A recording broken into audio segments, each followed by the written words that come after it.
এই চাঁদে মহান প্রভু তার প্রিয় বন্ধুকে তামাম জাহানের জন্য রহমত করে মক্কার সেই মরুজমিনে প্রেরণ করেছে, যার খাতিরে জমিন, আকাশ, বাতাস, বৃক্ষ, তরুলতা, নবমণ্ডল, ভূমণ্ডল, আরশ, কুরসি, লৌহ কলম যা কিছু আছে সব একমাত্র আল্লাহ রাব্বুল আলামিন তৈরি করেছেন তার বন্ধুর খাতিরে, মুহাম্মদুর রাসূলুল্লাহ সাল্লাল্লাহু আলাইহি ওয়াসাল্লামের খাতিরে, আর কারো খাতিরে নয়। সেদিনই কোন কবি বলে গেছেন, মোহাম্মদ কো अगर पैदा न करते जमीनो आसमां पैदा न करते जमीनो आसमां पैदा न करते। একমাত্র আমার বন্ধুর জন্য আমি জমিন আসমান বানাইলাম। হাদিসে কুদসিতে আসছে, লাউলাকা লামা খালাকতুল আফলাক, আমি যদি তোমাকে না বানাতাম কিছুই বানাতাম না। সূরা কোন সুবহানাল্লাহ। আদম আলাইহিস সালাম তৈরি হওয়ার পরে বেহেশতের দরওয়াজায় দেখলেন লেখা রয়েছে লা ইলাহা ইল্লাল্লাহু মুহাম্মাদুর রাসূলুল্লাহ। আদমের প্রশ্ন হলো, আদম নামে আমায় তুমি সর্বপ্রথম বানাইয়া তোমারই সাথে কার নাম গো লিখি না রাখিয়া? এটা আদমের জিজ্ঞাসা। বানাইলা আগে আমার নাম লেখলা কেন? মুহাম্মদুর রাসূলুল্লাহ তো আমার নাম না। ও আল্লাহ, এটা কার নাম?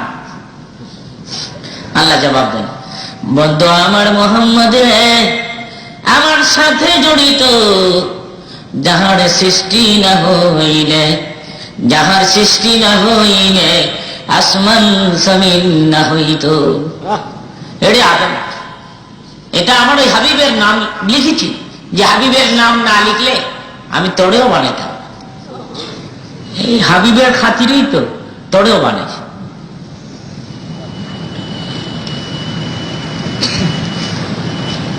সে নবী মুহাম্মদুর রাসূলুল্লাহ সাল্লাল্লাহু আলাইহি ওয়াসাল্লাম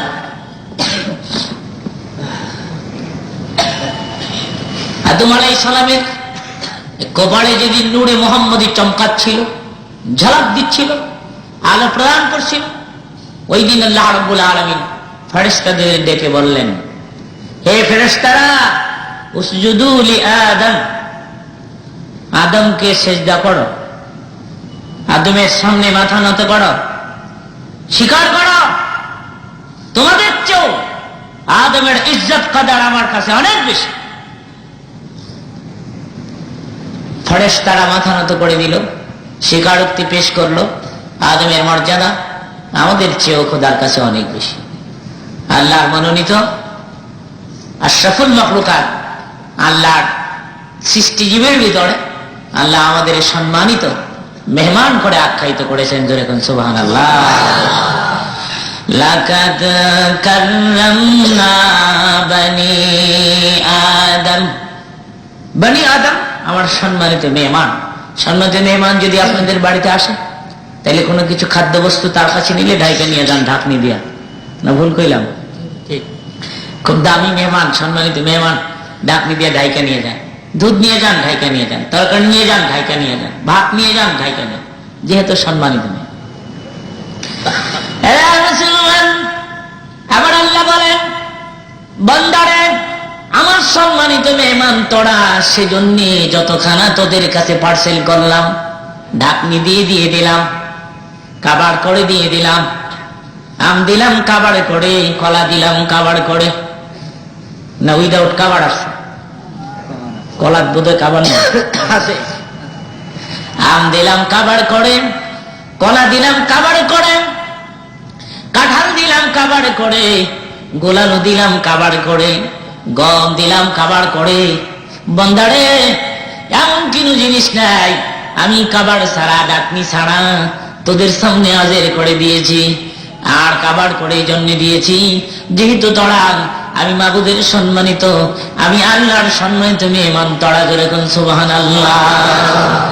সেজন্য আরে বান্দা, তাম কোথাও যদি তালাশ করে এক ফোঁটা পানি না পাস, তাহলে ধর বাড়ির নামায় 30 হাত ডাব গাছের উপরে তাকে দেয়।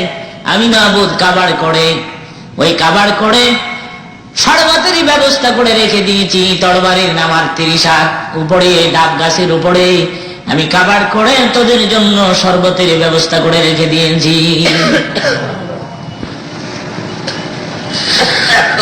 আপনারা ইব্রাহিম আলাইহিস সালামের কথা শোনেন বা জানেন, সবাই জানেন। উনি মুলকে সিরার দিকে পথযাত্রা ধরলেন, আর পথিমধ্যে ছোট্ট একটা রাষ্ট্র পড়ে। এই রাষ্ট্রের নাম হলো খাজানায়ে বাজার। রাষ্ট্রপতি তার মেয়েকে বিয়ে দিবে বিশ্ব সুন্দরী। ইসলামের ইতিহাসে আমি 4 জন পেয়েছি বিশ্ব সুন্দরী। আজকাল তো প্রতি বছর বিশ্ব সুন্দরী প্রতিযোগিতা হয়, বিভিন্ন দেশে প্রতি বছর প্রতিযোগিতা হয়। অবশ্যই ইসলামের ইতিহাসে বিশ্ব সুন্দরী 4 জন পাওয়া যায়। এর ভিতরে একজনের কথা আমি এখন আপনাদেরকে শোনাবো।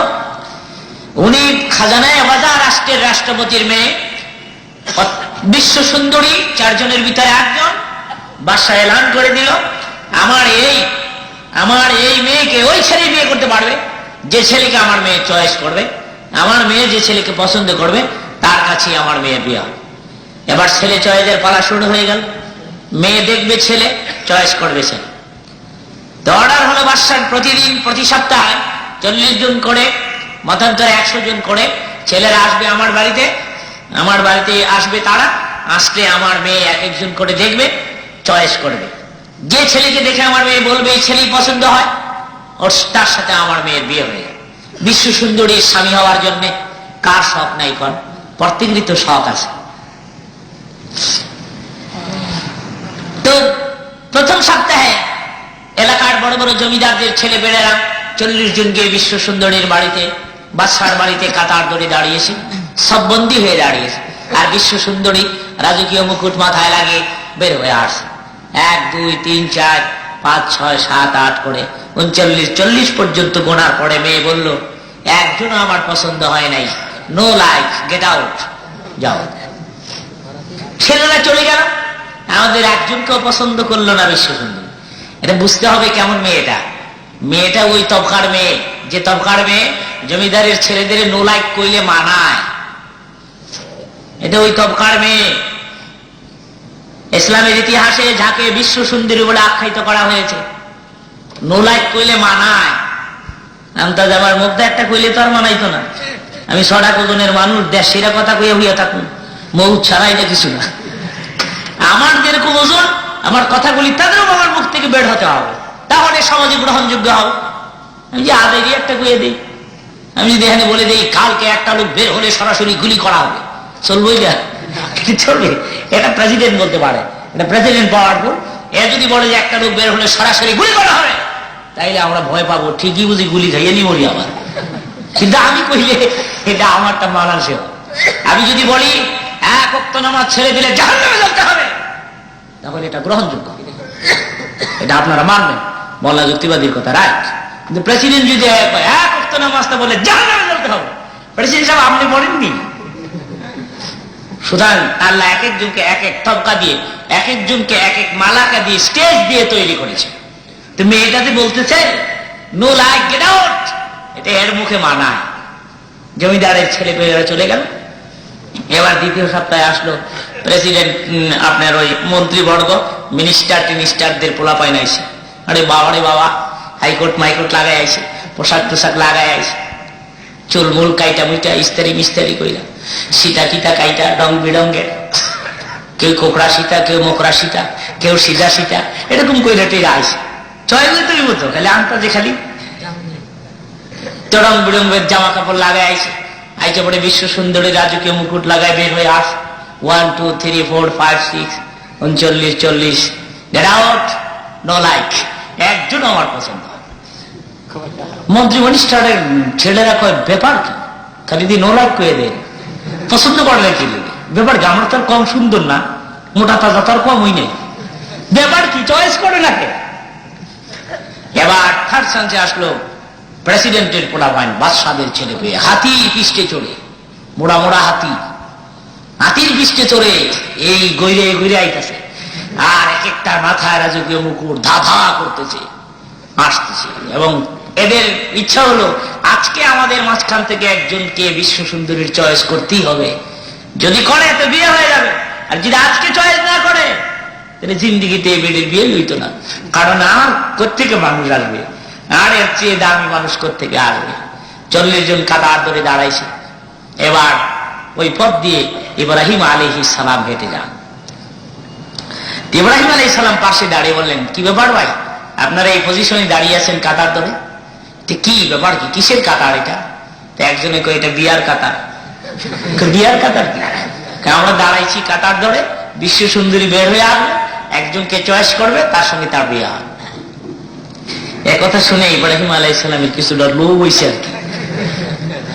অতঃপর উনি আল্লাহকে ডেকে বললেন, আল্লাহ তুমি যদি পারমিশন দিতা তাহলে আমি দাঁড়াইতাম। আল্লাহ বললেন, আমার পারমিশন যখন তুমি চাইছ দাঁড়াও। সেজন্য আমি বলি, আল্লাহর পারমিশন নিয়ে কাজ করলে সে কাজে বরকত হয়। জোরে কোন সুবহানাল্লাহ। বিসমিল্লাহ বলে কোন কাজ শুরু করলে সে কাজে। ইব্রাহিম আলাইহিস সালাম সেই কাতারে পদপ্রার্থী হওয়ার জন্য পারমিশন চাইলেন কার? জোরে কোন কার পারমিশন চাইলেন? আল্লাহর। আল্লাহ আপনি যদি কর তাহলে এখানে আমি একটু দাঁড়াই। আল্লাহকে অনুমতি যখন চাইছ দাঁড়াও, দেখি কি হয়, দেখি ব্যবস্থা হয় কি দাঁড়াও। খোদার পারমিশন লয়া ইব্রাহিম আলাইহিস সালাম ছেলেদের কিনে গিয়া এত দ্বারা জানানো যাইতেছে যে আমিও একজন পদপ্রার্থী। এবার পাগড়িওয়ালা, এবার ওই রাজমুকুটওয়ালা বাদশাদের ছেলেপেলেরা কয়, হায় হায় আমরা ওই গেটে উঠোই কিনা সন্দেহ, নোলাই কই কিনা সন্দেহ, পাগড়ি লাই কি কই, আরে কোর্তাওয়ালাই কি কই যায়। ম্যানেজার সাহেব এখানে আসুন, যোগাযোগ করুন ঢাকা। আসেন, রসুলের হাদিস আছে তো, বড়কে ইজ্জত করো ছোটকে নয়, এটা রসুলের হাদিস। আমরা তো রসুলের হাদিস উপেক্ষা করে চলে আজকাল। সেই জন্য আমি বিভিন্ন ইন্ডাস্ট্রিজের বক্তৃতা করে বলবো, আজকে বক্তৃতা শেষ ভাগে যদি পয়েন্ট, তুমি মদিনা রাউজার দিকে একটু দুরূদ সালাম পাঠিয়ে দেন। আল্লাহুম্মা সাল্লি আলা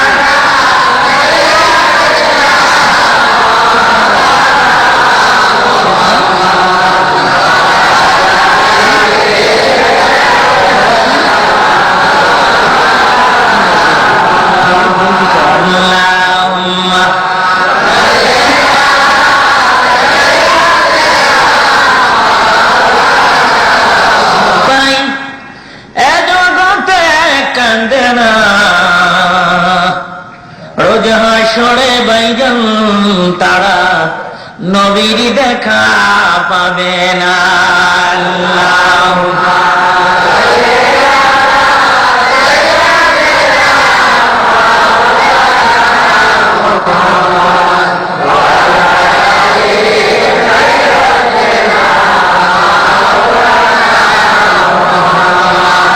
উঠাড়লেন প্রাণী রাসূল আমাদের ছাড়িয়া, আপনি ছাড়া কি লাভ হবে আমরা ধরায় বাঁচিয়া।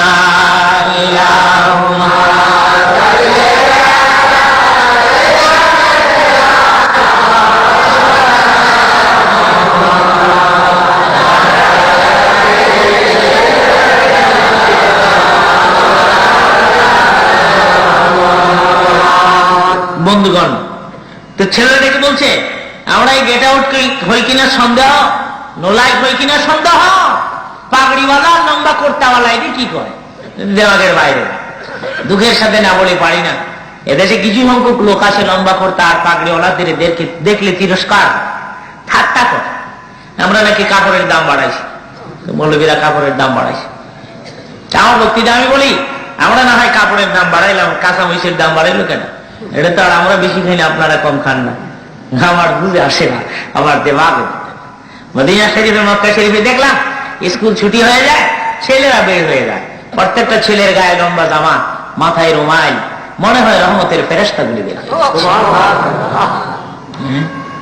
পুলিশকে চেনার জন্য আলাদা ইউনিফর্ম আছে, মিলিটারি চেনার জন্য আলাদা ইউনিফর্ম আছে না? নাই। তাহলে আমরা রসুলের দল, আমরা যে নবীর ভক্ত বা নবীর উম্মেত, আমাকে চিনার লাগা মদিনার রাসূল কোন ইউনিফর্ম আমাদের প্রদান করেন নাই। তাহলে আমি এটা বলছি না যে কোট প্যান্ট পরে নামাজ না জায়েজ, এটা বলছি না। বেকায়দার বক্তৃতা আমি কোনোদিন করি নাই, করব। কোট আর প্যান্ট পরে নামাজ পড়া হারাম যদি কই, তাহলে যারা কোট প্যান্ট পরে তারা কি দূর যাই পড়তাম ছিলাম, দিলাম বন্ধ করে। কোট প্যান্ট পরে নামাজ পড়ে যায়, কোট প্যান্ট যদি ঢিলা হয়, আজকাল টাইট হয়ে গেছে। কিছুদিন আগে তো ঢিলা ছিল, কয়েকদিন আগে, বছর খানে আগে, 6 মাস আগে প্যান্টের নিচে দিয়ে প্রায় 1.5 হাত পুনে 2 হাত পাশ আছে। সেই প্যান্টের কাপড় আরেক বেটার পাওয়ার লেগে ফেস লেগে এই বেটা বোঝা যেত। ইদানিং আবার চিমাই লাইছে, মাথা ঠিক নেই তো, কোন সময় কোনটা স্টার্ট দেয় ঠিক নেই। ইদানিং আবার চিমাই লাইছে, চিমা প্যান্ট লইয়া সেজদা করতে কষ্ট হয় কিনা জোরে কন, সেজদায় কষ্ট হয়, রুকুতে কষ্ট হয়। সেজন্য বলছিলাম আপনারা, আর এটা তো রসুলের দেওয়া পোশাক নয়। আজকাল যে আমরা কোট, হাইকোট, মাইকোট লাগাই, এটা তো রসুলের দেওয়া পোশাক নয়। রসুলের দেওয়া পোশাক সম্পর্কে হাদিস শরীফে আছে তো, কিতাবুল লিবাস পড়ে দেখেন, পোশাকের আলাদা একটা চ্যাপ্টারই আছে। পোশাক সম্পর্কে সেখানে রসুল ওয়াজ করেছেন, সেখানে রসুলের বাণী কিতাবুল লিবাসের ভিতরে বিস্তারিত রয়েছেন। জামাটা কেমন হতে হবে, কতটুকু লম্বা হতে হবে, পাগড়ি কতটুকু হতে হবে, কিভাবে মানতে হবে, কায়দাটা কি, সব রসুল নিজে করে আমাদের দেখায়। ঠিক আছে, আপনি না হয় নাই লাগান এটা, কিন্তু যারা লাগায় এদের তিরস্কার করা, এটা কি গুনাহের কাজ নয়? এটা কি অন্যায় নয়? আমি রাস্তাঘাটে চলাফেরা করলে আমার জামা তো সবসময় লাম্বাই থাকে। আমি এদিকে সারিলা বাজার করতে আইলো এবং লাম্বাই আপনারা দেখেন, আর বাসায় থাকলো লাম্বাই, ঘুমায় থাকলে এটা লিয়ে হয়ে থাই, ওয়াজে গেলে এটা আমার গায়েটা বেশ বেরাই নেই। আমি এটা আমার সবসময়ের পোশাকই, এটা পড়তে আমার আরাম লাগে। একবারে নিচের থেকে উপর পর্যন্ত শীত কম লাগে, আরাম লাগে, আমি আরাম পাই এটা পরে। এক তো রসুলের সুন্নত হচ্ছে, আবার আমার আরাম লাগছে, বড় শান্তি পাই আমি পোশাক পরে। তা আমার এই জামা কাপড় গায়ে দিয়ে রাস্তাঘাটে চলাফেরা করলে অনেক সময় ছেলে পেলেরা খালি আসে, একজন আরেকজন ইশারাটা দেখায়, দেখ মৌলবি করছি কি এটা। আর মেয়েরা দেখলে যে আসে, মেয়েরা না পারে একজনে আরেকজনে লইয়া বাসের চাক্কার তলে হইয়া জায়গা আস্তে আস্তে মৌলবি বোরকা কিনছে। আমি বলে বোরকা কিনছি, এটা বোরকা কয়, বোরকা করে তুলনা দেয়। আরে তুই বড়স না পড়। পায়জামা পাঞ্জাবি তো আগে আমাদের লোক ছিল, পায়জামা পাঞ্জাবি খাটো পাঞ্জাবি হোক, কিন্তু পাঞ্জাবি আর পায়জামা এটা রয়্যাল ড্রেস। আপনাকে স্বীকারোক্তি পেশ করতে হবে, ইসলামের ড্রেস। আমার মতো লম্বা না দেন, কিন্তু একটা পায়জামা পাঞ্জাবি আপনি যদি পড়েন, এটা হলো ইসলামের আদর্শতম লেবাস। সেই জন্য ঈদের দিন আমরা পায়জামা পাঞ্জাবি পড়ি। আজকের পবিত্র দিনে পায়জামি পড়বো আর পাঞ্জাবি পড়বো গো, আমার পায়জামা বানা পাঞ্জাবি। পাঞ্জাবির দোকানে ভিড় লাগে, ঈদের আগে ভিড় লাগে, মানুষ খালি পাঞ্জাবি কিনে, পাঞ্জাবি কিনে। ঈদের দিন পাঞ্জাবি পড়বো, পায়জামা পড়বো, পবিত্র দিন। আজকে আল্লাহরে খুশি করবো, নিজেরাই ঈদ করবো, পায়জামা পাঞ্জাবি। তাহলে বোঝা গেল পায়জামা পাঞ্জাবি এটা মুসলমানদের ড্রেস। এটা আজ আমরা বাদ দিচ্ছি, এটা হিন্দুরা নিয়ে গেল, আর আমরা আল্লাহ ইংরেজদেরকে। হিন্দুরা নিয়ে গেল আমাদের পোশাক, হিন্দুরা পায়জামা আর ওই নিচে তারা পড়ে, ধুতি পড়ে আর পাঞ্জাবি পড়ে। হিন্দুদের পাঞ্জাবি ইন্ডিয়াতে গিয়ে দেখেন লম্বা লম্বা পাঞ্জাবি পড়ে তারা, নেসপে শাক, যদিও খানি কাটা, কিন্তু এটা আডুর নিচে পড়ে যাচ্ছে। কিন্তু এরা কিন্তু সুন্নতের নিয়তে দেয় না, এরা এটা ফ্যাশন করছে আর কি। এরা এদের কাছে, এরা আমাদের পোশাকটা কেড়ে নিয়ে গেল, আমাদের পোশাক কেড়ে নিয়ে গেল, আমরা কেড়ে নিয়ে আসলাম ইংরেজদের পোশাক। সেই জন্য বলছিলাম, আমি নিষেধ দিই না আপনারা হাইকোট মাইকোট পড়েন, কিন্তু এটা পড়ে তো নামাজ পড়া যায় না, সেজদা করা যায় না। যদি ঢোলা হয়, যদি পড়তে পারেন পড়েন, নামাজ যে হবে না এটা কিন্তু বলছি না, ব্যাস লাগাই না। কিন্তু বলতেছিলাম মুসলমানদের আলাদা একটা ইউনিফর্ম আছে কিনা জোরে কোন বন্ধুগণ। তা আমি বলতেছি যে আজকাল পাগড়িওয়ালা, লম্বা কুর্তাওয়ালাকে দেখলে লোকেরা তিরস্কার। আপনারা শুনলে আশ্চর্য হবেন, এই পাগড়ি পরে, এই লম্বা জামা গায়ে দিয়ে পাগড়ি বেঁধে 3 ডাকাইতে রওনা হবে, ডাকাতি করবে একবারে। তো ভেস ধরে যেতে হবে না, এই ভেস না ধরলে তো আর দাওয়াত পাওয়া যায় না।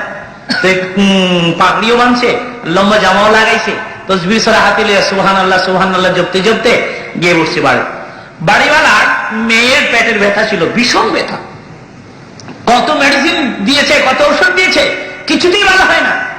এবার 3 জন মৌলানা দেখে বাড়িওয়ালা পাগল হয়ে গেছে, হুজুর আইসেন, হুজুরা আহা আমি কত তালাশ করি না, এবার রসুল পাই না, আপনারা আইসেন, কি খাইবেন আপনারা, কি খেদমত আমি করতে পারি। একদম পোলাও টোলাও পাকাইছে, মুরগার রান টান ভুনা করছে, সবকিছু বড় বড় কই মাছ দিছে, খায় কি দাদা খুব খাইতেছে, কিন্তু কিনলে খাইছে এরা নিজেরাই তো জানে, খাইছে খুব ঠাসাটা খাইছে, গলা পর্যন্ত খাইছে। খাওয়ার পরে এবার রাত্রিতে এই কাজ করবে তারা। সন্ধ্যা যখন হয়ে গেল তখন মেয়েটাকে নিয়ে আসে, হুজুর আমার মেয়ের পেটের ব্যথা, কত ডাক্তারের ওষুধ খাওয়াইছি ভালো হয় না, আপনাদের উপর আমার ভর্তি হয়েছে, একটু পানি পড়া দিবেন, আমার মেয়েটা পেটের ব্যথায় অস্থির, আজকে 6 বার যাবে। হ্যাঁ এর দিকে চাই, হ্যাঁ এর দিকে চাই। তুই কি করবি রে, কি বই রাখু দিবি? বেজারজি ভক্তি হয়ে গেছে, এর এই কোরতা দেখা, এর এই পাঞ্জাবি দেখে, পাগড়ি দেখা, কয়েক কাজ কর, বিসমিল্লাহ করে ফু দিয়ে দে, যা করে কোথায় বিসমিল্লাহ করে বল, বিসমিল্লাহির রহমানির রহিম, ফু নেন, মেয়েকে খাওয়াই দেন, ইনশাআল্লাহ ভালো হয়ে যাবে।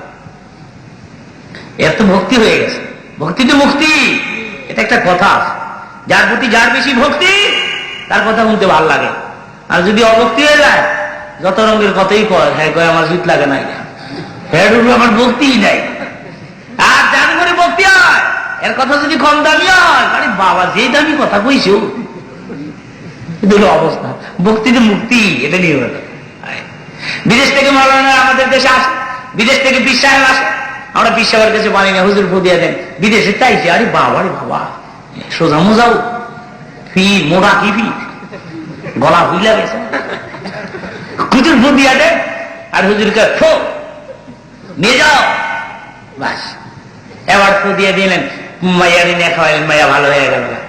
আরে সব বোনাস কি পিড়ো, ফু দিছে ভালো হয়ে, আরে মেয়া ভালো হয়েছে, তার পেছনে কারণ হলো এর প্রতি তোমার ভক্তি, সেজন্য মুক্তি পেয়েছ, মুক্তি। আর আমরা মিলেরই মা দেখি বুড়ির জোর ভক্তি নাই গা, হ্যাঁ ইয়া সিনসুরা বুঝা দিল কামড়, এটা বিসমিল্লাহটা দিছে কামড় হয়ে গেছে। আরে হ্যাঁ 16 বার ইয়াসিন পড়ছে, ইয়াসিন করে ফু দিছে, কই দৌড়ু আমি ইমাম কি বুঝ জানো, এভাবে ভুয়ো কাজ হইতো যদি এভাবে উপরে। সেজন্য আমি বলে থাকি বক্তৃতায়, মৌলানা কারামত আলী জেনপুরি রহমতুল্লাহ আলাইহি উনি ওয়াজ করতেছেন, আর লোকেরা বোতলে করে পানি নিয়ে আসে। বোতলে করে যখন পানি নিয়ে আসে, তখন আপনার এই লোকেরা বলতেছে এক কাজ করো, এই মাওলানা বলতেছেন, পীর সাহেব বলতেছেন, আল্লাহর ওলি ছিলেন তো উনি, তো বলতেছেন এত বোতলে আমি একসাথে কি করে ফু দিব, আর একে একে করে দিতে থাকলে কত টাইম লাগবে, বক্তৃতা করেছি 2-4 ঘন্টা, আপনার এক কাজ করেন, বোতলের মুখ খুলে স্টেজের দিকে ব্যাখ্যা করে ধরে রাখেন, এমনি ফু দিয়ে দিই। তো যাদের ভক্তি হয়েছে এরা মুখ খুলছে, খুলা ফু দিয়া হয়ে গেছে। কোন আমি একটা ছিল ঠেলা দিতে, এখন বলবি কই বোতল ঘুরে, এত দূর বুঝি ফু আইবো বেটা, এত ভক্তি হয় না, আয় হায় হায়, এত বোতল বানাবানো। যাইতে সময় পাশে এক দিঘি আসি না, দিঘির মধ্যে পানি ছেড়ে দিছে, আল্লাহ বলে ফু এত যায় নাই, এটা অ্যাঙ্কার করে যখন পানি দিঘি ছেড়ে দিছে, ধারে দিকে পানিতে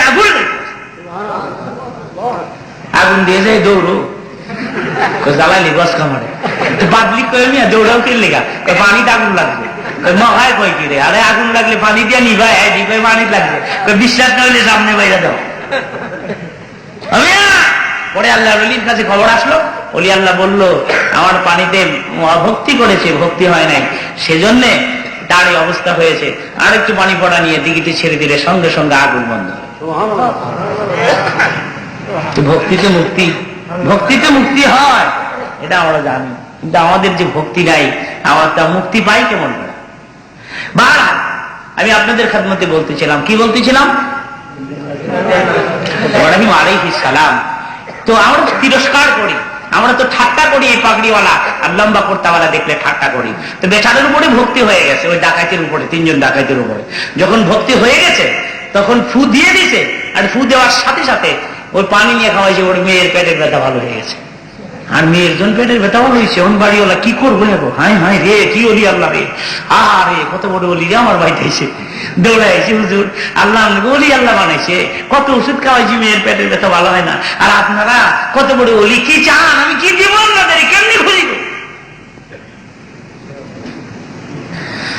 ডাকাতের সর্দার চোখের পানি ভরে ছেড়ে দিয়েছেন,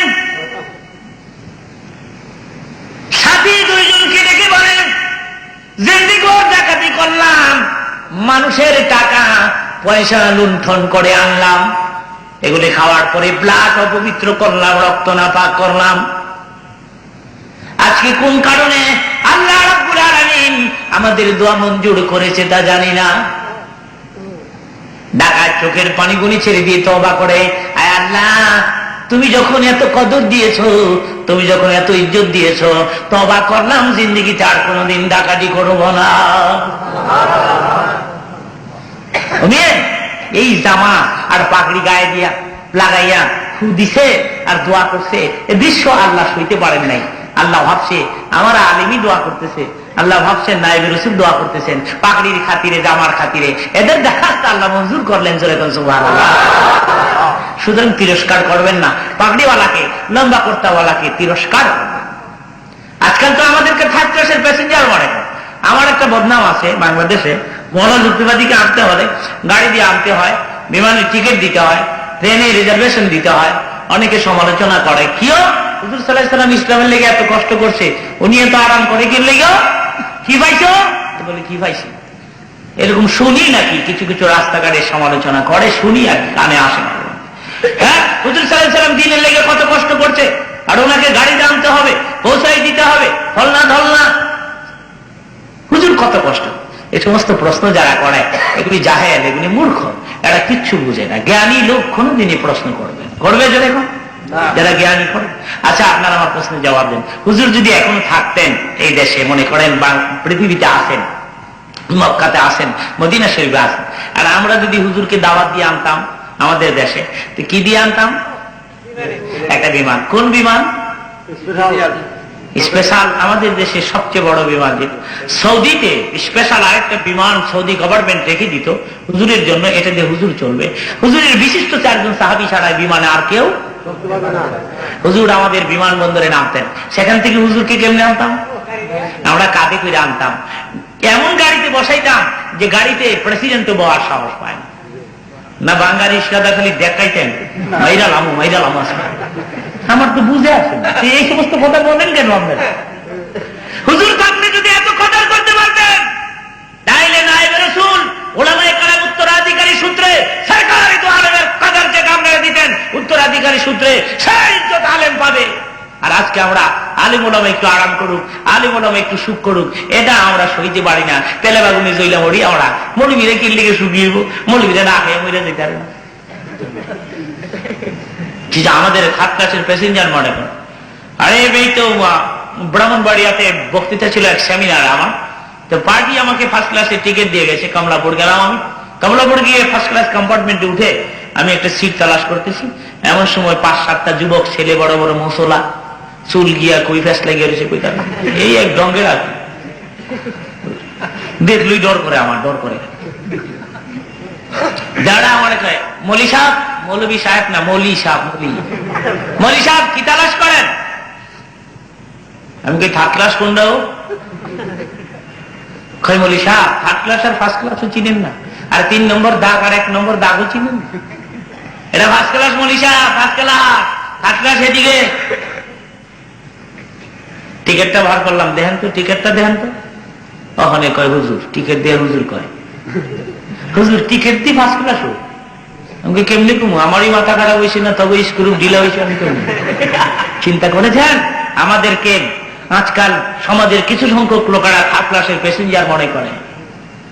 সেজন্য আমি বলি, আমাকে নিতে হলে বিমানের টিকিট দিতে হবে, গাড়ি দিতে হবে, ফার্স্ট ক্লাস দিতে হবে, রিজার্ভেশন দিতে হবে। নিলে নেও, না হয় না, দাওয়াত না দাও।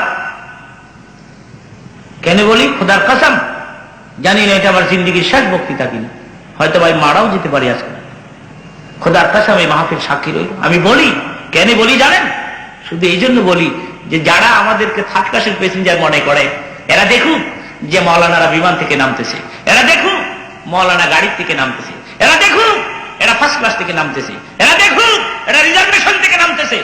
এদের ভুল ধারণাটা পাল্টে দেওয়ার করে কোন সুবহানাল্লাহ। এদের লোভ হোক, তাহলে আলেম হইলে দেখা যায় বিমানতে নামা যায়, আলেম হইলে দেখা যায় বড় বড় গাড়িতে নামা যায়, আলেম হইলে দেখা যায় রিজার্ভেশনের টিকিট পার্টি দিয়া যায়। হাই রে, আলেম হইলে কি দাম রে, আমার একটা বলো আমি আলেম বানাম। এই জন্য আমি শুধু ডিমান্ড করি, না হয় গইরে আইলাম হইলে হুইয়া গইরাইয়া সামরা সুল্লা লাইলাম, আপনাকে দিনের দাওয়াত দেওয়া লাগে। আমার মনের কথাটা বললাম, যেহেতু এটা আমার দেশ, এদেশে আমার জন্ম, আমি এদেশে কথা বললে প্রাণ খুলে কথা বলি, মন খুলে কথা বলি, আমি কোনো কথা ভেতরে জমা রাখি না। আমার দেশে যখন কথা বলি আমি এভাবে বক্তৃতা বিদেশ ঘুরিয়া গইরাইয়া সামরা সুদ্ধা লাইলাম আপনাকে দিনের দাওয়াত দেওয়ার লাগে। আমার মনের কথাটা বললাম, যেহেতু এটা আমার দেশ, এদেশে আমার জন্ম, আমি এদেশে কথা বললে প্রাণ খুলে কথা বলি, মন খুলে কথা বলি, আমি কোনো কথা ভেতরে জমা রাখি না। আমার দেশে যখন কথা বলি আমি এভাবে বক্তৃতা বিদেশ গিয়ে করি না। যেভাবে আপনাকে ধমকাইতেছি এরকম বিদেশ গিয়ে করি না। বিদেশে শালীনতা থাকতে হবে, নম্রতা থাকতে হবে, কথার মাধুর্যতা থাকতে হবে। আমার বক্তৃতায় আমাকে টু দি পয়েন্ট আলোচনা করতে হবে বিদেশে বড় বড় সেমিনারে। কিন্তু আমার দেশে যখন আমি মাইক হাতে লই তখন প্রাণ খুলে আমার মনের কথাগুলি সব আপনাদেরকে বুঝাই দেওয়ার চেষ্টা করি। না আপনারা রাগও না? রাগ হইেন না। রাগ দিনের জন্যই তো বলি, ধর্মের জন্যই তো বলি। বাহার হাত পাগড়িওয়ালায় কি করে? আরে আমরা ওই নোনাই কই কিনা, গেট আউট হই কিনা, হ্যাঁ কই যা। এবার ইব্রাহিম আলাইহিস সালাম কয়, আমার ওই গিনা কইরেন না, আমি কোন হাত খাড়ে থাই। নিজে যাহাকে বড় বনিবে সে বড় হয়, নিজে যাহাকে ছোট বনিবে সেই বড় হয়। বলুন আমার সাথে, নিজে যাহাকে বড় বনিবে সে বড় হয়, নিজে যাহাকে ছোট বলিবে সেই বড় হয়। আমাকে ঘৃণা করবেন না, আমি কোনায় একটু দাঁড়ায় থাকি তো দু একজনে কয় এই কোনার খাড়িয়ে থাকতে কর, এই ঝগড়া ফাসাদের মধ্যে লাগিয়ে থাকবি, আইয়া হ্যাঁ তুই ফেরত যাইব গানে। ইব্রাহিম আলাইহিস সালাম মাথায় পাগড়ি, গায়ে লম্বা জামা, একখানা সুন্নতি হাতি লইয়া লাঠি হাতে করে ছেলেদের এক পাশে দাঁড়িয়ে বিশ্ব সুন্দরী হযরত বিবি সারা, হযরত ইব্রাহিম আলাইহিস সালামের প্রথম স্ত্রী। হযরত সারার ঘুম ভেঙে গেল খুব প্রভাতে। ঘুম থেকে উঠে একটু খুশি খুশি মনে হয়, আনন্দ আনন্দ মনে হয়। বান্ধবীরা ডেকে বলেন, কি গো বিশ্ব সুন্দরী, আজকে ঘুম হয় নাই? আজকে খুশি খুশি মনে হয়, আনন্দ আনন্দ মনে হয়, মুখটা একটু বর্ষা বর্ষা মনে হয়, কি ব্যাপার? বিশ্ব সুন্দরী বলে, বান্ধবীরা গো, আমার মন কয় আমি যারে তালাশ করি আমার বন্ধু আমার দুয়ারে। আমি যাকে পাগল হয়ে তালাশ করি আমার মন বলতেছে সে লোকটা মনে হয় আজকে আসছে আমার। দে আমারে সাজাই দে, ভালো করে সাজাই দে গো, রাজকীয় মুকুট আমার মাথায় পড়াই দে, দামি শাড়ি আমারে পড়াই দে। বিশ্ব সুন্দরী ঘর থেকে বের হয়ে আসে, সোজা ইব্রাহিমের দিকে সোজা যাইয়া মাথা উঁচু করে ইব্রাহিমের কপালের দিকে তাকাইয়া দেখে বলে, বান্ধবীরা গো, আমার স্বামী হবে তো ইব্রাহিম। আত্মীয়লারা কি করবি রে, খারবি না দৌড় মারবি? আর কারিস না, ইজ্জত বাঁচত না, তারা খালি খালি ঘুরাল আত্মি ঘুরাল আপিসে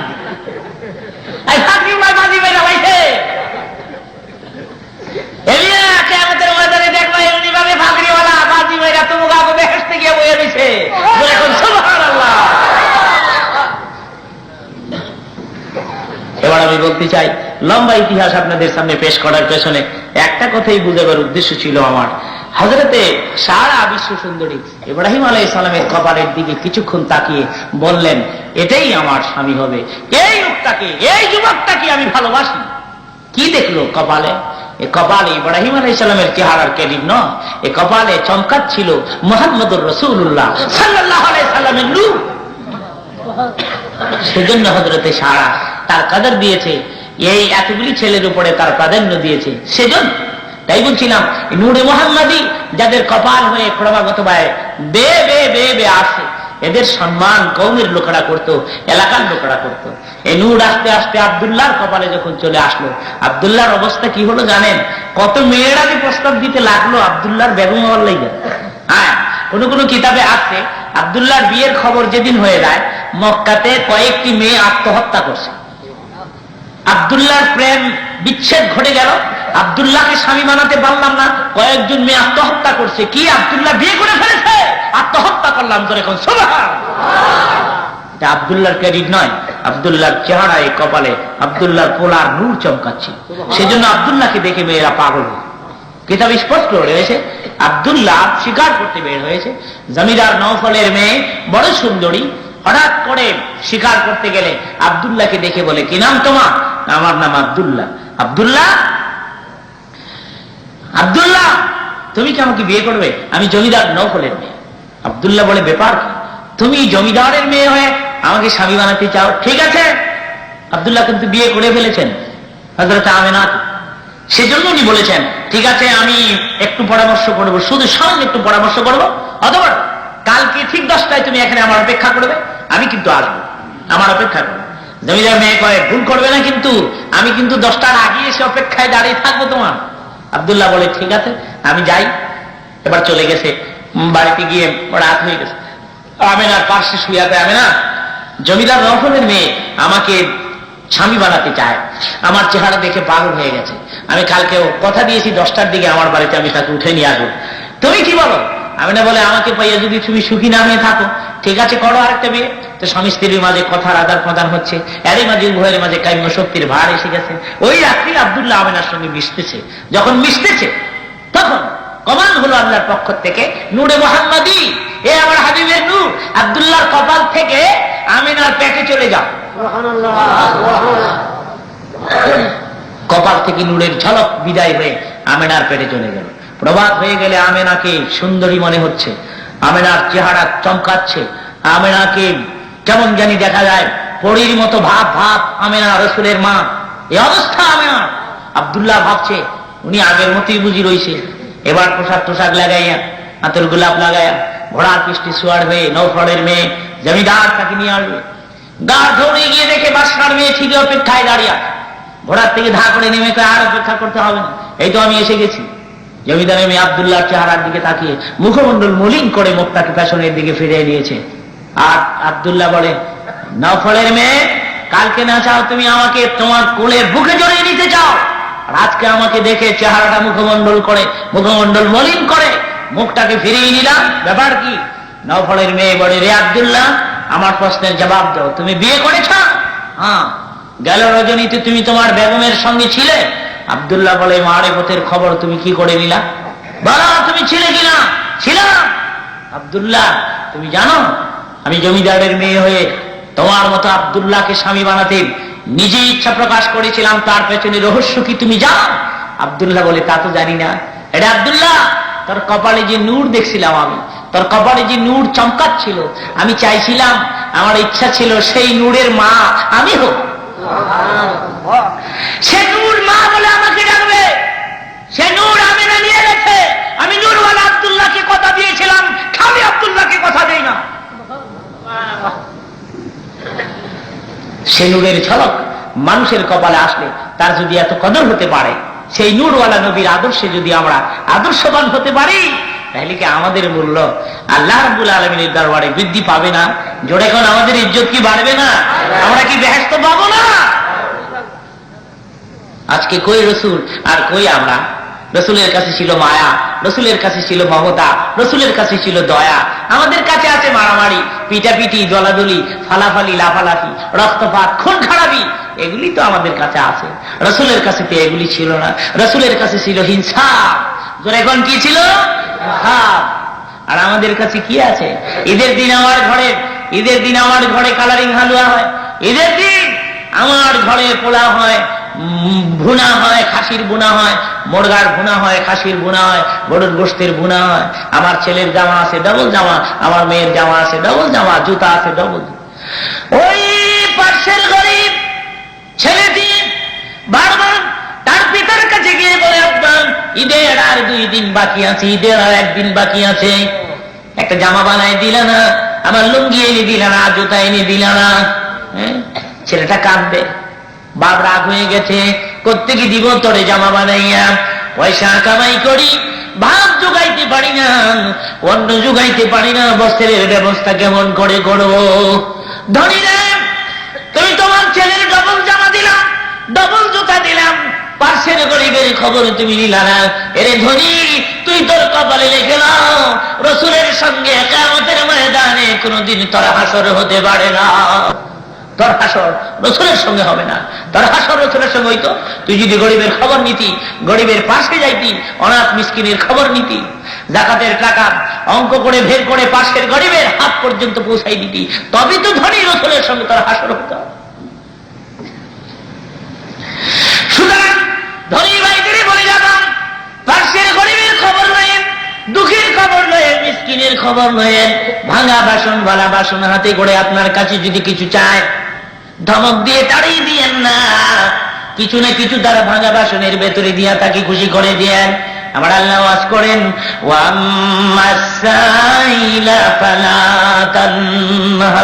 কেউ যদি তোর কাছে কিছু চায় ধমক দিয়ে তাড়িয়ে দিস না, কিছু না কিছু দিয়ে দে। ভিক্ষুককে ভিক্ষা না দিয়েও খুশি করা যায়। জোরে এখন যায় কিনা? আরো জোরে এখন যায় কিনা? বাবা, আজকে আমার কাছে ভাঙতি পয়সা নাই, আপনি ভিক্ষা চাইছিলেন, দিতে পারলাম না, আমি তো এই পথ দিয়ে চলাফেরা করি, আরেকদিন দেখা হলে আপনার একটু বেশি করে দিব আমি। ভিক্ষুক বলবে, লোকটা আমাকে ভিক্ষা দিল না, কিন্তু তার ভাষা কত নরম, ব্যবহার কত মাধুর্য। আমরা ভিক্ষা দিল না, কিন্তু ব্যবহারটা কি সুন্দর দেখালো। এই সুন্দর একটা ব্যবহার আপনি ভিক্ষুকের দিয়ে ভিক্ষুকের দোয়া নিলেন না। আপনি জানেন আল্লাহ কিনা করতে পারেন? আল্লাহ পারেন, আল্লাহ পারেন চারতলা বিল্ডিং এর মালিককে কানে ধরে লাথি মেরে ভাঙা বাসন হাতি দিয়ে ভিক্ষু করে রাস্তায় বের করে দিয়ে পক্ষান্তরে রাস্তার সেই ভাঙা বাসনওয়ালা ভিক্ষুকটিকে সাদর সম্বর্ধনা জানিয়ে চারতলা বিল্ডিং এ উঠাই দিতে, বসাই দিতে আমার মাবুদের বেশি সময় লাগে না। পারে কিনা জোরে কর? সেজন্য কোন কবি বলে গেছেন, এবার ভাঙ্গে ওপার করে এই তো নদীর খেলা, সকাল বেলার ধনী রে তুই ফকির সন্ধ্যা বেলা, সকাল বেলার ধনী রে তুই ফকির সন্ধ্যা বেলা। ছোট্ট একটা ঘটনা মনে পড়ে গেল, আপনাদের হেদায়েতের জন্য আপনাদেরকে বলছি, আপনাদের নসিহতের জন্য বলছি। আর কিছুক্ষণ বক্তৃতা হলে তো কষ্ট হচ্ছে না, আর আধা ঘন্টা বাড়লে তো আর কষ্ট হবে না। আধা ঘন্টা পরে আমরা ইনশাআল্লাহ সবাই তওবা করব, তওবা করে মুনাজাত করে এখান থেকে বিদায় হব। মুনাজাত না করে একটা লোক প্যান্ডেলের ভেতর থেকে বাইরে যাইবেন না। মুনাজাত হলো আসল, দোয়া হলো আসল। এর আগে একটু দুরূদ শরীফ পড়েন, আল্লাহুম্মা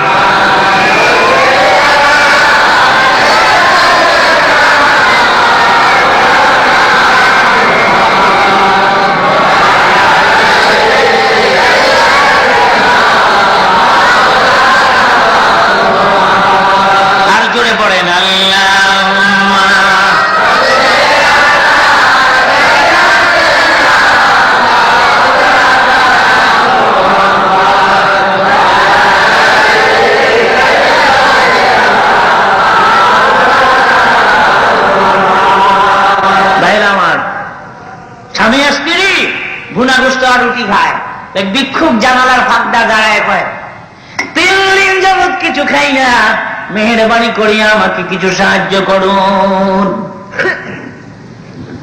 স্ত্রী নিয়ে ভুনা গোস খায়, এই সময় জানালার ফাঁকতে উকি মারছে ভিক্ষুক, মেজাজটা কি মিনিষ্ট রঙ অনেক। এবারে ভিক্ষা চাওয়ার টাইম পাস না, জানালার ফাঁক দিয়ে উকি মেয়েটা তাকাই দিয়েছে, তো আক্রোশের লাহাই ধমক দিয়ে তাড়াই দিল। ভিক্ষুক চলে গেল। আমি ভাঙা বাসন নাইয়া তোর দুয়ারে গেছিলাম, কোন সাহসের বন্ধা তুই আমারে ধমক দিয়ে তাড়াই দিছিলি? বলবে, উনি বলবে, আল্লাহ আন্তাজে কথা কই না, আমনে যান নাই, আমনে গেলে আমি বাড়ি ঘর ফিরে গেলাম, বুঝলে আমনে যান নাই, আজের কথা কই না, আপনি তো দিইলে।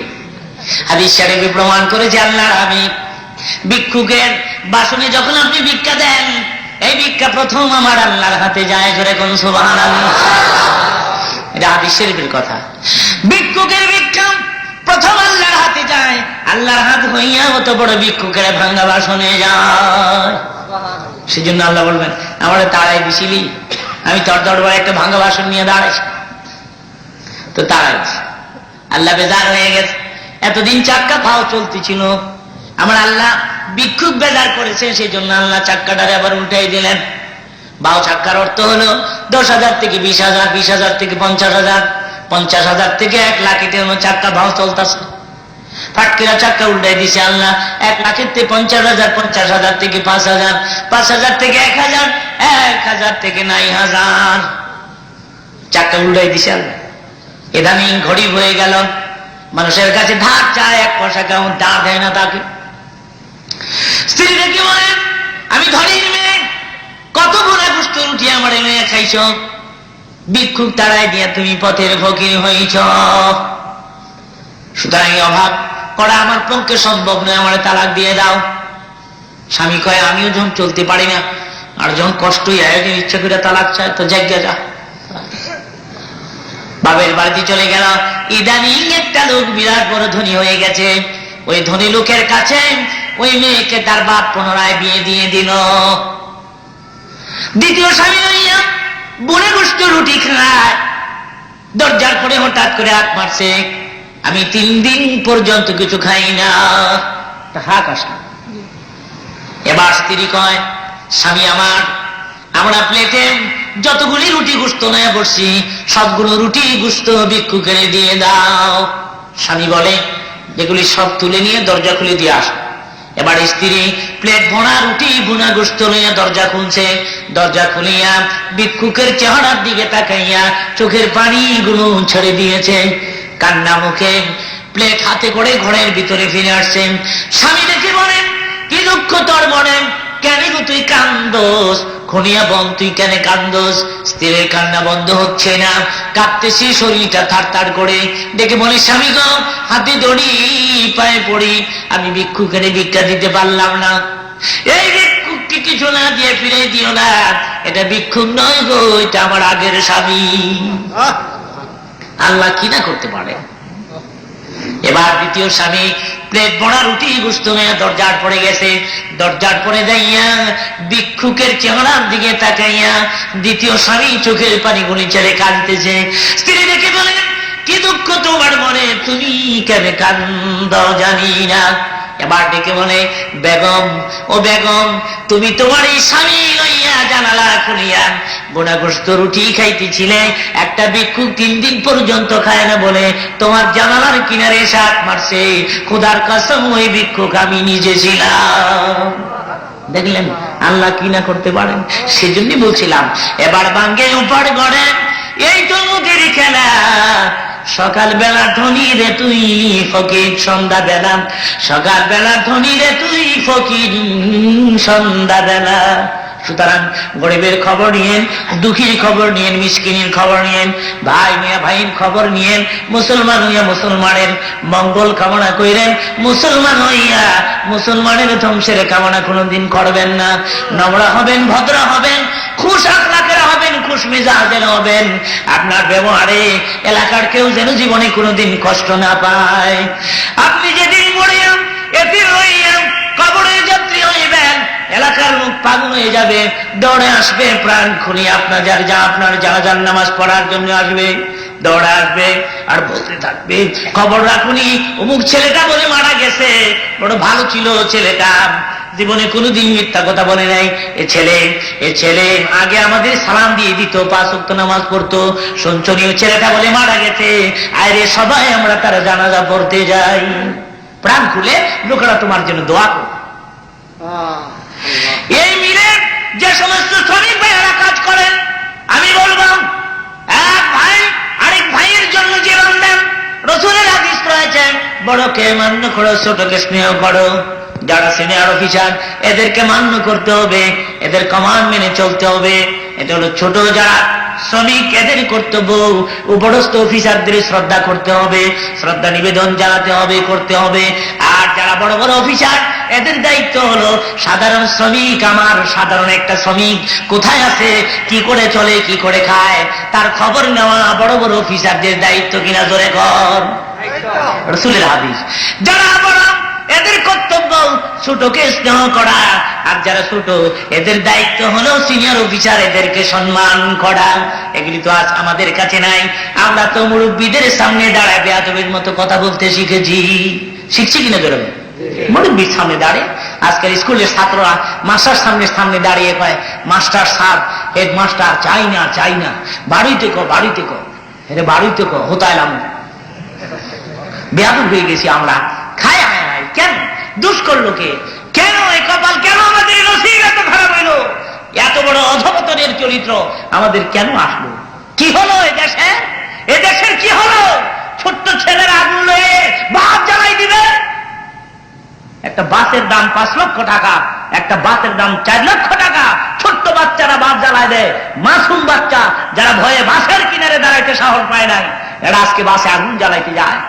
কি হলো আমাদের এই চরিত্রে কলঙ্কে আগুন কে লাগাইলো? আমি বলবো জাতীয় সম্পদ নষ্ট করা এটা তাকদীর, খারাপ ছাড়া আর কিছু নয়। আমি আমার দেশীয় সম্পদ নষ্ট করে নেই, 5 লাখ টাকার একটা বাস কুড়াই দিতে আমার দ্বিধাবোধ লাগে না। আমি চলে মধ্যে আমার বাপের রিক্সা চালায় খায়, হ্যাঁ শিখতে হতে ফেরো ভাড়া দিলে মাসিয়া বার হয় না, হ্যাঁ ভাত জ্বালাইবে। চিন্তা করেন, আজকে মারামারিতে লিপ্ত আমরা, কাটাকাটিতে লিপ্ত আমরা, হারাহারিতে লিপ্ত, খুন খারাপিতে লিপ্ত। আমি বলবো এগুলি বন্ধ করে দেন। ভাই হয়ে ভাইকে ভালোবাসতে শিখেন, মায়া করতে শিখেন, দয়া করতে শিখেন। হিংসা বিদ্বেষ কিনা বগুজ অন্তর থেকে ধুয়ে মুছে সাফ করে দেন। আমি দোয়া করে যাই, আপনাদের এই মিলের জন্য দোয়া করে যাই। প্রতি বছরে মিলে আমি আসি, মিলের ম্যানেজার সহ, হেড অফ দ্য ডিপার্টমেন্ট সহ, সাধারণ শ্রমিক, আপনারা আমাকে অন্তর দিয়ে ভালোবাসেন এবং আপনারা আমার বক্তৃতা এই মিলে হওয়ার প্রয়োজন মনে করেন বিদায় পাগল হয়ে আমার পেছনে দৌড়তে থাকেন। আর আমিও আপনাদের এখানে আমার জীবনে অতি ব্যস্ততার ভেতরে এবার যে কিভাবে প্রোগ্রামে আমি আসছি আমি নিজে জানি। অন্যহানি প্রোগ্রাম সেট করা ছিল, আমার তকদির এত ভালো যে প্রোগ্রামটা ক্যান্সেল হয়ে গেছে, সেই জন্য আমি এখানে আসতে পারছি। না হয় এবছরে মিলে আসা আমার পক্ষে সম্ভব ছিল না। আমি শ্রমিক ভাইদের বলে যাব, আপনি নম্র হন, আপনি ভদ্র হন, আপনি যেদিন ওয়ার্ডে যাবেন মিলের সমস্ত শ্রমিকরা প্রাণ খুলে আপনার জন্য দোয়া করবে আর বলবে এর মতো লোক আর হয় না, বড় ভদ্র ছিল, বড় নম্র ছিল, এত সুন্দর ব্যবহার মানুষের হয় না। সরকারে দো আলম বসা তার সাহাবীদের নিয়ে এমন সময় মরা মানুষের লাশ নিয়ে যায়। সাহাবীরা বলে হুজুর যে ব্যক্তির লাশ নিয়ে যায় এই ব্যক্তি বড় ভালো লোক, এমন ভালো লোক আর হয় না। আল্লাহর হাবিব বললেন ওয়াজাবাত, ওয়াজিব হইয়া গেল। কিছুক্ষণ পরে আরেকটা মরা লাশ নিয়ে যায়। সাহাবীরা বলে হুজুর এই লোকটা ভীষণ খারাপ, এর মতো খারাপ লোক আর হতে পারে না। রাসূল বললেন ওয়াজাবাত, ওয়াজিব হইয়া গেল। সাহাবীরা আরজ করে হুজুর উভয় ব্যক্তির সামনে একটাই মাত্র শব্দ ব্যবহার করলেন ওয়াজাবাত, ওয়াজিব হয়ে গেল। 2 ওয়াজিবের মাঝে পার্থক্য মেহেরবানি করে জানতে চাই। রাসূল ডেকে বলেন প্রথম ব্যক্তি দেখে যখন তোমরা সাপোর্ট করেছো, তোমরা ভালো বলে মন্তব্য করেছো, ভালো বলে সার্টিফাই করেছো, আল্লাহ রাব্বুল আলামিন খুশি হইয়া তার জন্য জান্নাত ওয়াজিব করে ফেলছেন। দ্বিতীয় ব্যক্তি দেখে যখন তোমরা খারাপ মন্তব্য করেছো, লোকটা ভীষণ খারাপ ছিল, আল্লাহ রাব্বুল আলামিন বেজার হইয়া তোমাদের মন্তব্যের উপরে ফতোয়া দিয়া জাহান্নাম তার জন্য ওয়াজিব করে ফেলছে। তাহলে বোঝা গেল আমার নম্রতা, আমার ভদ্রতা, আমার হুসনে সুলুক, আমার সুন্দর ব্যবহার, নির্মম চরিত্রের অধিকারী হইয়া আমার সুন্দর চরিত্র দেখিয়া আমার মৃত্যুর পরে যদি এই মিলের সমস্ত শ্রমিকরা আমার জন্য দোয়া করে, আল্লাহ বলেন বন্দারে আমিও খুশি হই, তোর কবর থেকে জান্নাত পর্যন্ত পরিষ্কার পথ করিয়া দেই।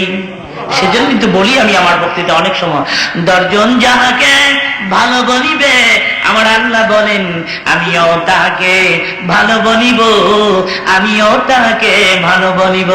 10 জন যাহাকে ভালো বলে না আমার আল্লাহ বলেন আমিও তাহাকে ভালো বলি না, আমিও তাকে ভালো বলি না। সুতরাং নিজেরা নিজেদের ব্যবহার দিয়ে মানুষের মন জয় করার চেষ্টা করেন। ওই জ্বালাও পোড়াও, জ্বালাও পোড়াও, গন্ডগোল এগুলি কইলেন না। এগুলি করলে আল্লাহ হাবিব বেজার হয়, আল্লাহ বেজার হয়। এগুলি বন্ধ করে দিয়ে নির্মম চরিত্রের অধিকারী হন। মানুষকে দেখলে, মুরব্বী দেখলে সালাম দিয়ে দিবেন আর নিচের দিকে তাকিয়ে কথা বলবেন। যুবকদের বলছি নিচের দিকে তাকিয়ে কথা বলবেন, মুরব্বীর সামনে নিচের দিকে তাকিয়ে কথা বলবেন, সালাম আগে দিয়ে দিবেন। আজান হয়ে গেলে মসজিদের কাতার পুরা করে দেন, হালাল কামাই করেন, সত্য কথা বলেন, ইনশাআল্লাহ বিরাট হিসেবে জান্নাত। বক্তৃতা শেষ ভাগে সাধারণ একটা বৃদ্ধা মহিলার সঙ্গে সরকারে দো আলমের কি সুন্দর ব্যবহার ছিল। ফাতে মক্কা হয়ে গেল আর বেচারি বিরাট বড় গাঠুরি মাথায় করে পালিয়ে যাচ্ছে। রসুল ডেকে বলে মা এই পরন্ত বেলায় কোথায় যাও শুনি?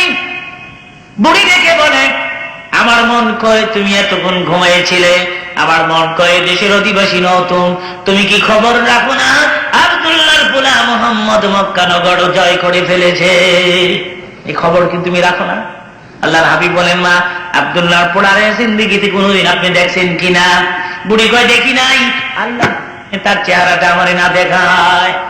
বাপ দাদার ধর্মের পরে চুনকালি মাইরা নতুন ধর্মের দাওয়াত দেয়, খোদা যে চেহারা না দেয়।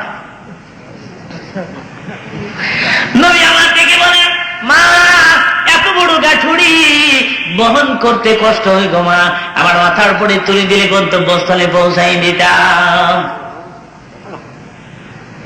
এবার বুড়ি কয়, বড় চালাক তুমি, আমি বুঝেছি আমার বোঝা বহন করিয়া কিছু পয়সা চাইবা তুমি। তোমার বোধহয় পকেট এমটি হয়ে গেছে, পকেট বোধহয় খালি তোমার। তুই বড় চালাক যুবক, বড় চালাক যুবক। রাসূল বলে, মা গো, এক পয়সা আমাকে দিতে হবে না, আমি এমনি বহন করব, তাহলে নিতে পারো। এবার সাধারণ একটা বৃদ্ধা মহিলার গাঠুড়ি রাহমাতুল্লিল আলামিনের মাথায়, যার চেহারা দেখলে দুজু খারাপ হইয়া যায়। বুড়ি আগে আগে যায়, রাহমাতুল্লিল আলামিন পেছনে পেছনে যান। পাহাড়ের গুহার কিনারে গিয়ে বুড়ি ডেকে বলে, গুহার ভিতরে কারা, আমার একটু আশ্রয় দেই। একথা বলার সঙ্গে সঙ্গে একজন ভেতর থেকে সামনে দৌড়ায় আসে, আসিয়া দেখে স্বয়ং মুহাম্মাদুর রাসূলুল্লাহ, স্বয়ং রাসূল দাঁড়ায়। এ বুড়ি, যে মুহাম্মাদের ভয়ে ঘর ছাড়লাম, বাড়ি ছাড়লাম গো, ওই মুহাম্মাদের মাথায় গাঠুরি দিয়াম পাহাড়ের গুহা পর্যন্ত নিয়ে আসলি বুড়ি। এবার বুড়ি একবার হুজুরের মুখের দিকে তাকায়, আবার গুহার দিকে তাকায়, কান্দির বুড়ি। বুড়ির চোখের পানি গুরু ঝর্ণার মতো ঝরে পড়ছে, গা ভিজে যাচ্ছে, বুক ভিজে যাচ্ছে, জমিন ভিজে যাচ্ছে, বুড়ির দেহ কাঁপতেছে। বুড়ি কয়, গুহার ভিতরে তোরা কার আশ্রয় নিয়েছ? আয় রে, কেউ একজন গুহার ভিতরে আর পালাবি না, আয় বের হয়ে আয়, আয়, ভয় পাইস না। এ মানুষ যদি মুহাম্মদ হয়ে থাকে, এটা যদি মুহাম্মদুর রাসূলুল্লাহ হয়ে থাকে রে, খোদার কসম বের হয়ে আয়। এ মানুষ কোনদিন মানুষের ক্ষতি করতে পারে না, এ মানুষ কোনদিন মানুষের ধ্বংস করতে পারে না। আয়, বের হয়ে আয়, আয় রে, আমরা তার ইসলামের সুশীতল ছায়ার নিচে আমরা আশ্রয় নেই। এবং আগে তুমি কেন পরিচয় দিলা না? তুমি মুহাম্মদ সাল্লাল্লাহু আলাইহি ওয়াসাল্লাম, আগে আমার পরিচয় কেন দিলা না? তোমার পরিচয় কেন দিলা না? বাবা গো, আমি আমার গাঠুরি তোমার মাথায় বহন করতে দিয়েছি, বেয়াদবি করেছি গো বাবা, হাতে দণ্ডাম, পায়ে দণ্ডাম। আমারে ক্ষমা সুন্দর দৃষ্টিতে দেখবে, আর দেরি করবে না, আমারে পড়ায় দাও তুমি লা ইলাহা ইল্লাল্লাহু মুহাম্মাদুর রাসূলুল্লাহ সাল্লাল্লাহু আলাইহি ওয়াসাল্লাম। আল্লাহ দুর্দশা থেকে জিনারা আসছে, সেই সালামতে যার যার ঘর পর্যন্ত পৌঁছে দিও। প্রত্যেকের কদমে কদমে হাজার হাজার নেকি লিখে দিও। আয় আল্লাহ, মাবুদ, মিল, এই মিলের ভাইরা ঈদে মিলাদুন নবী এই সুন্দর অনুষ্ঠান প্রতি বছর করে। আয় আল্লাহ, মিলখানা আমি তোমার কাছে আমানত করে গেলাম, কিয়ামত পর্যন্ত মিল জমিনে কায়েম রেখে দিও। আয় আল্লাহ, আয় মাবুদ, এই মিলে দুর্ঘটনা বেশি হয়, অ্যাক্সিডেন্ট বেশি হয়, তুমি রহমতের চোখ দিয়ে তাকাবে। আয় আল্লাহ, দয়ার চোখ দিয়ে তাকাবে, মায়ার চোখ দিয়ে তাকাবে। রব্বুল আলামিন, কঠিন বিপদ, কঠিন অ্যাক্সিডেন্ট থেকে তুমি আমার ভাইদের ইবাদত করবে, দরখাস্ত তোমার কাছে করলাম। তুমি যদি রহমতের চোখ দিয়ে তাকাও, গজব কোনদিন এদেশে আসতে পারে না। আর যদি গজবের চোখ দিয়ে তাকাও, আমরা হাজারো চেষ্টা করে এদেশে রহমত নাযিল করতে পারবো না। মাবুদ, ওই দুনিয়ায় বাপ বলিয়া ডাকবার মতো কেউ নাই, মেহেরবানি করিয়া আমার বাবার জিন্দেগীর কবরে আযাব তুমি মাফ করে দাও।